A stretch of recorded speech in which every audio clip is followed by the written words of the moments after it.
Olá para você de casa, pouco mais de 1h30 da manhã, está no ar a programação Ultrafarma aqui na TV Gazeta. O tema de hoje é um tema que interessa famílias de todo o Brasil. Nós vamos falar de álcool, a maior droga liberada. E para falar sobre esse tema, vamos receber a vereadora Edir Salles, que é autora do livro Álcool, a maior droga liberada, e de várias leis que proíbem o uso do álcool. O psicoterapeuta, meu amigo querido Haroldo Lopes, está com a gente hoje também. Ele está aí, gente, para falar sobre alcoolismo, a maior droga liberada. Eu estou recebendo aqui a vereadora Edir Salles e também o psicoterapeuta Haroldo Lopes. Ela é linda, simpática, talentosíssima e tem conseguido angariar votos graças a esses atributos todos. Edir, dois mandatos como deputada estadual e agora indo para o segundo mandato como vereadora da capital de São Paulo. E aí tentando cumprir a missão da melhor maneira possível. É um prazer estar aqui, quero agradecer a honra do convite, estou muito feliz. E parabéns pela audiência, né? Uma audiência fantástica, graças ao seu brilho, ao seu trabalho, à competência, né? E parabéns a insônia da maioria das pessoas que conseguem acompanhar a gente às 1h30 da manhã, não é? O horário mais gostoso de se assistir televisão. Não é? O horário mais tranquilo, né? O horário que você senta para relaxar um pouquinho, e aí você vê essa belezura da Paloma aí, essa eloquência toda, essa dinamicidade, muito importante. Obrigada. Obrigada. Você prestar atenção e pensar. Porque você tem o silêncio da noite. As crianças já dormiram. E nós vamos falar de um assunto que tem a ver com a família brasileira. Afinal, infelizmente, o álcool leva 2,5 milhões de pessoas no mundo todos os anos.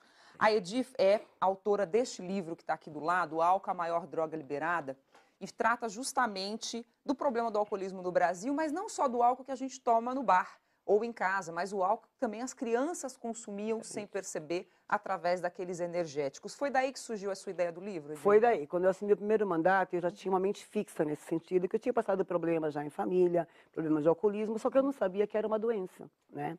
E aí, quando eu assumi o mandato, eu comecei a estudar bastante e eu descobri que alguns tônicos infantis, fortificantes, energizantes, tinham de 9,5% a 12% de álcool. Imagina você que o alcoolismo é uma doença pré-existente, lenta e progressiva.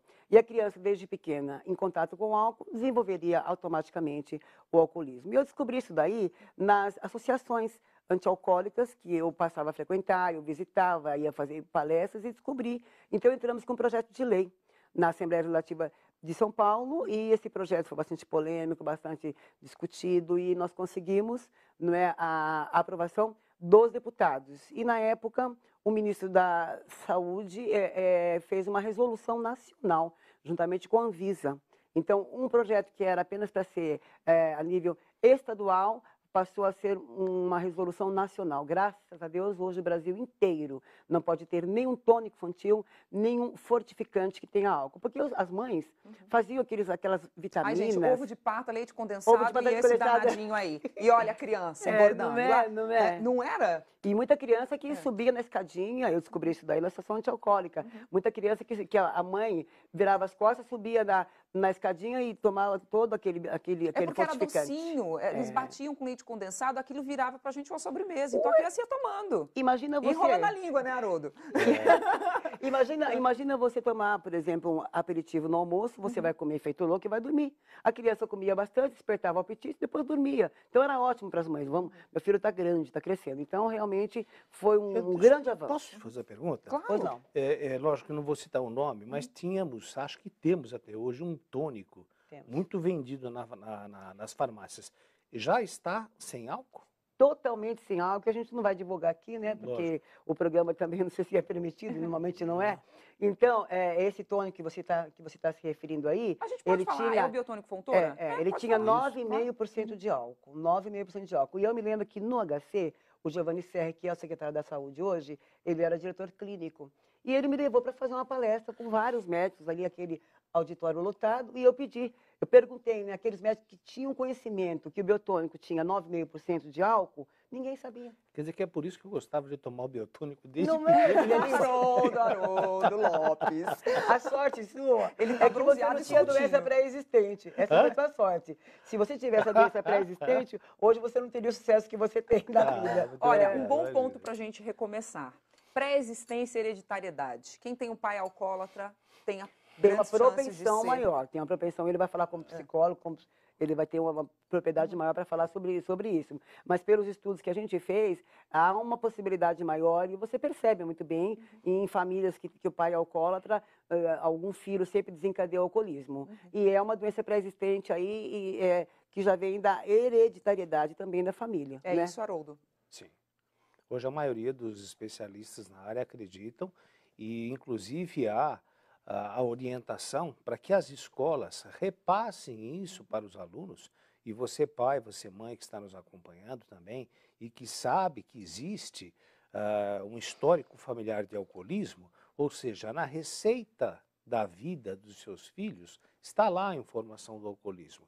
E dependendo de como essa criança for se desenvolvendo, e hoje nós temos a infeliz notícia para passar a todos que, em média, por volta dos 12, 13 anos, a maioria das crianças já fez uma experiência com álcool. Então, se o indivíduo ele já tem essa predisposição na receita da vida dele, Paloma, uma brincadeira, 2, 3, pode começar a servir de gatilho.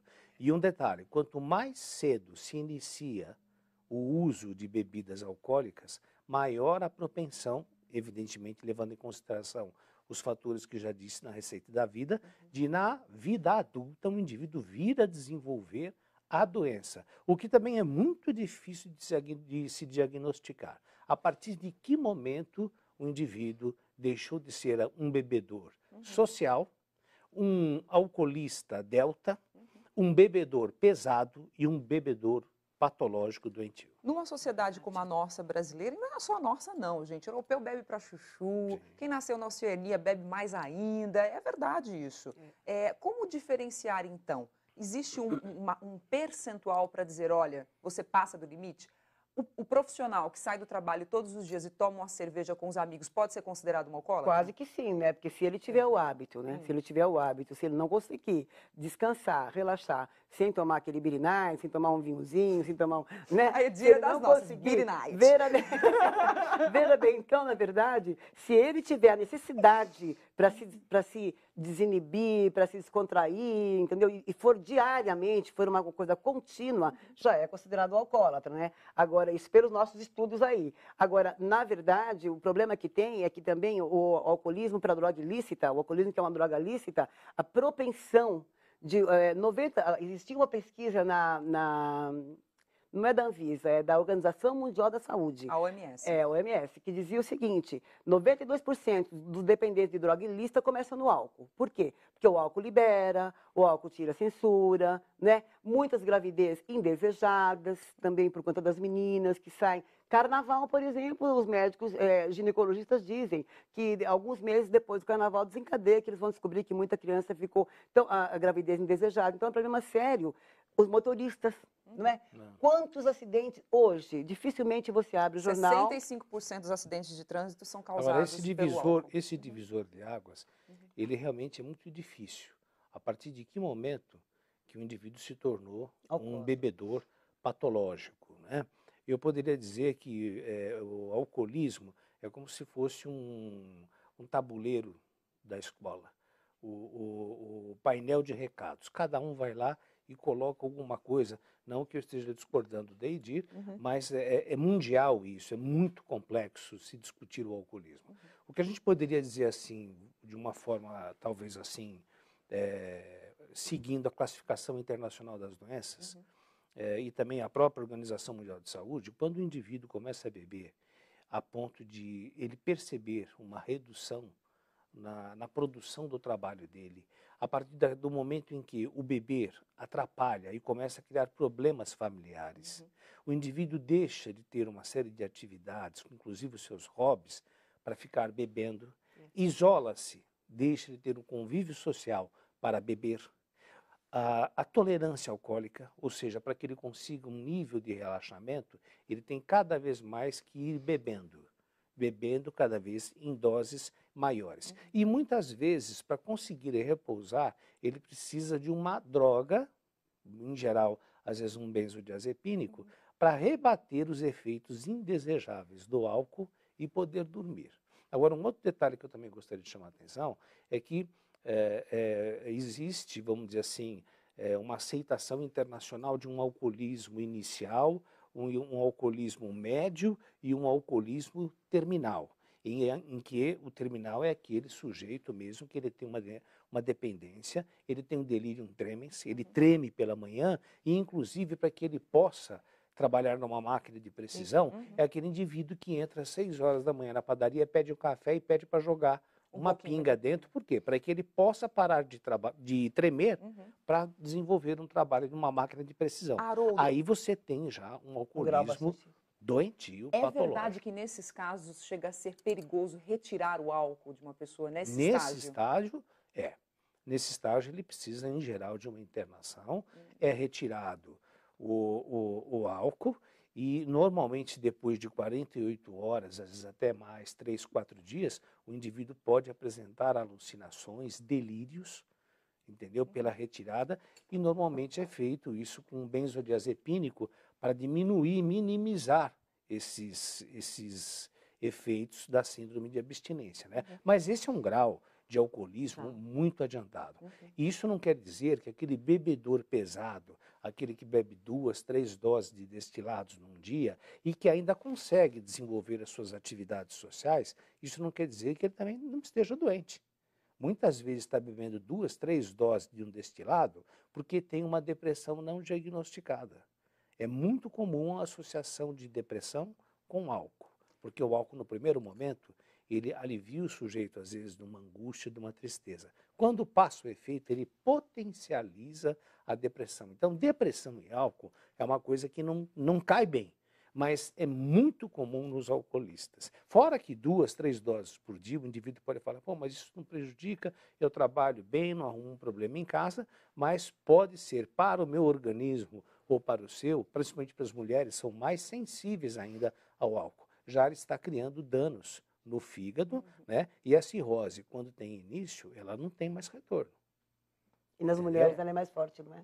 Porque a mulher tem uma sensibilidade maior. Vocês acreditam, falando em sensibilidade, nós vivemos um momento em que o Brasil luta para colocar, impor ou conscientizar as pessoas da importância de dirigir e beber nunca funcionarem juntos. Vocês concordam de que uma taça é suficiente para o desequilíbrio de um motorista? Ou vocês acham rígida demais a lei? Mas aí eu acho que ele vai poder falar com mais propriedade, porque, na verdade, depende da resistência de cada pessoa. Sim. Depende do grau de resistência. Por exemplo, a mulher que tem uma sensibilidade maior pode ter um risco maior, né? E hoje em dia também você vê as mulheres bebendo cada vez mais cedo, que é aquela síndrome da solidão, a síndrome que os filhos se afastam, a família... Síndrome do ninho vazio. Do ninho vazio, exatamente. Então, as mulheres bebem cada dia mais. Mas eu creio que essa questão de dirigir, se uma taça só pode prejudicar ou não, é um estudo bastante aprofundado, não é? Polêmico. Agora, é a primeira vez que eu participo de um programa e que, corajosamente, uma pessoa faz essa pergunta. Porque a pergunta que você fez, ninguém quer fazer e ninguém quer responder.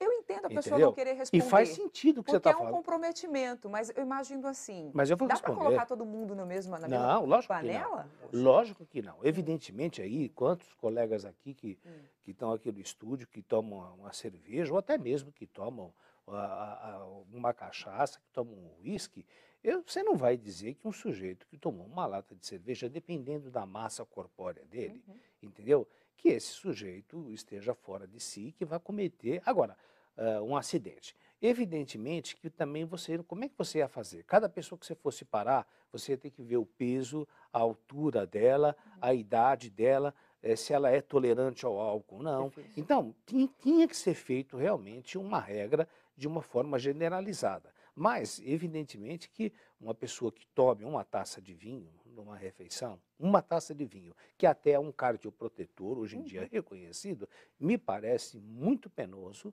entendeu? E muito exagerado, você estabelecer uma multa de quase R$2.000 para um indivíduo que teria tomado uma taça de champanhe, de vinho. E você veja que quem mais comete esses acidentes não são essas pessoas que tomam uma taça de Não. vinho, mas esse jovem na faixa de 18 a, consome 20, a destilados. 25 anos, Mistura que tudo. vira a noite inteira. E você pode ver pelo horário que acontecem esses acidentes gravíssimos, Que a pessoa não estava que juntando. a pessoa já De tinha madrugada. tomado É. todas, Sim. entendeu? Então, esses é que acabam fazendo com que a lei seja um pouco mais rigorosa, mas evidentemente que tem até estudos comprovando que o indivíduo que toma uma taça de vinho na hora do almoço e na janta, além de ser um cardioprotetor, são pessoas que vivem mais. Eu Entendeu? tomo Mais a minha antigas, taça de né? vinho e ninguém me tira dela. Só que ultimamente eu vou de táxi fazer o quê, né? Não, e outra coisa também, é que você sabe o quanto você pode beber. O problema que ele tocou, inclusive, são os jovens, né? Os jovens não têm medida, né? Eles não têm medida. E hoje em dia, imposto de gasolina, por exemplo, são os points principais, né? Então eles que é um param ali para absurdo, abastecer né, o carro, gente? você vê Olha, um monte de jovem amontoado É bebendo. justamente onde tem o E aí carro. morrem 4, 5. Você sabe que existe uma pesquisa que diz que a sexta-feira, uma época aí, uma pesquisa dizia que a sexta-feira é a noite internacional da despedida dos jovens, porque eles bebem cada dia mais cedo, né? Por isso que eu tenho aquele projeto de lei que proíbe a venda de bebida alcoólica a 300 metros das escolas. Né? Porque Esse as projeto é escolas seu, Edi?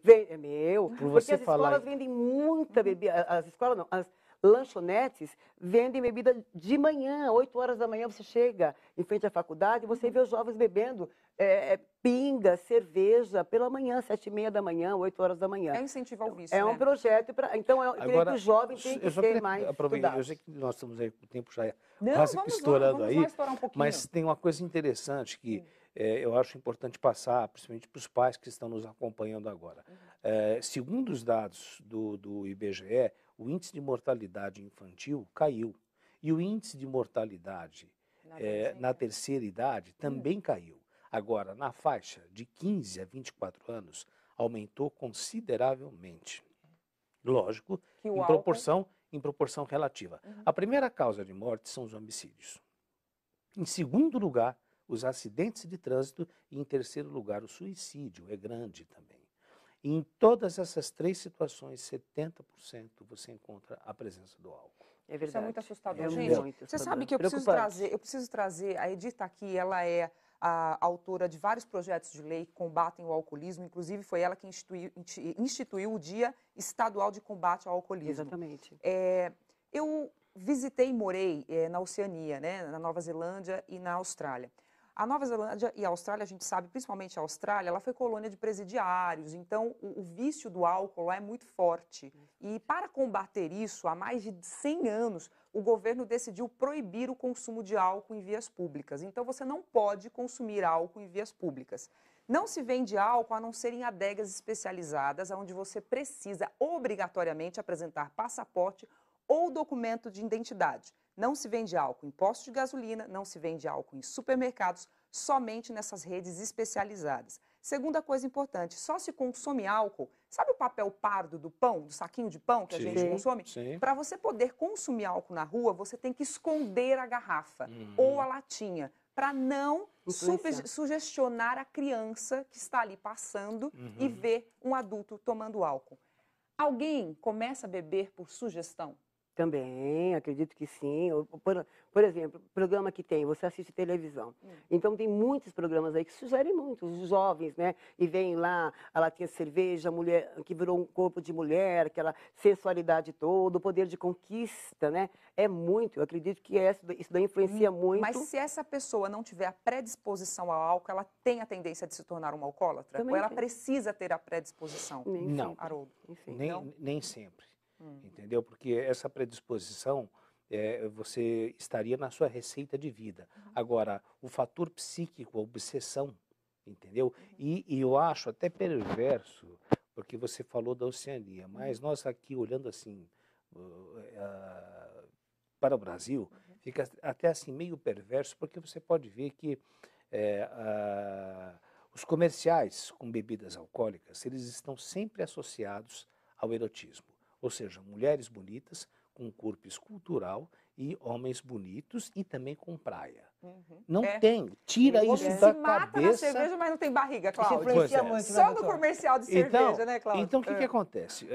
O indivíduo ele não consegue. É muito simples. Vocês imaginem, por exemplo, um jovem chegando para outra jovem e fala: escuta, vamos sair hoje à noite para tomar um suco de groselha? A menina fala: esse cara é bicho. A primeira coisa que vai falar, por quê? Porque aquilo já Uma está cervejinha, vinculado né, assim. a bebida com o erotismo. Sim. Então, a gente tem que perceber que cada país tem uma forma de influenciar o adolescente a beber, né? E, infelizmente, aqui nós temos o erotismo muito vinculado à bebida. O esporte, eu não vou dizer o nome do jogador e também nem vou dizer o que ele fez no campo de futebol, para não, enfim, criar polêmica. para não criar problemas, né? Mas também ajuda a associar a bebida ao futebol. Então, por exemplo, a cerveja no Brasil está vinculada ao futebol também hoje E em eles querem dia. liberar na Músico, Copa, né? cantor, E eles ator. querem liberar na Copa, inclusive, É, para e que nos se possa estádios. vender nos É. estádios, E inclusive. uma briga Você internacional já pensou essa, né? isso? É um absurdo, um absurdo. Eu E os ouvi uma jovens frase mais estão- absurda ainda, de A que outra não dá coisa- para desassociar um jogo de futebol de uma cerveja. É um absurdo. Pô, assiste o Agora, jogo, vai veja beber em bem, casa, o que ele poxa. falou para o Sérgio, porque, veja, fora que é ligado muito ao erotismo, é ligado ao sucesso. Eles mostram empresários de sucesso tomando uísque, né? Isso influencia sobremaneira. E uma das maiores influências que tem também, Paloma, é em casa. O filho, a criança pequena, ela vê que o pai chega cansado, estressado, vai lá tomar um esquinho, dar uma relaxada. Ela vê que na casa dela, quando tem o churrasquinho, nunca vai faltar cerveja. Então, também existe essa influência de casa. Agora, a propaganda ligada ao erotismo, ao sucesso, à felicidade, eu acho perniciosa. E também tem outro aspecto que eu acho importante, que a gente, quando fala de alcoolismo, você tem que ver o álcool em si. Quais são os efeitos e o que ele pode provocar a médio e longo prazo. A personalidade de quem usa, a família e o momento social.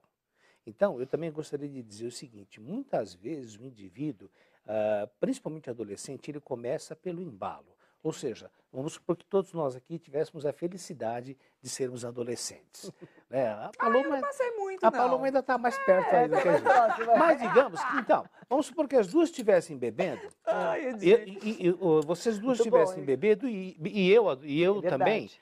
a tendência de que eu também que eu viesse a beber Sim. seria muito grande, porque eu quero me sentir fazendo parte do grupo e não excluído. E o jovem, ele é muito volúvel nesse sentido. Sugestionado. Então, a maioria experimenta bebida por embalo, ou seja, estão todos fazendo, eu também faço. Agora, com o passar do tempo, esse jovem às vezes vai criando afinidade, não porque talvez ele tenha somente a informação na sua receita de vida, mas às vezes ele já tem um transtorno de humor não diagnosticado, como, por exemplo, ansiedade ou então uma personalidade depressiva. Então, o que acontece? Quando bebe, ele se sente muito mais ali solto, menos triste, entendeu? E se principalmente ele se vai se saindo bem no dia a dia, até mesmo na conquista do sexo oposto, aquilo vai se tornando um hábito e vai aliviando os seus sintomas de ansiedade e de depressão.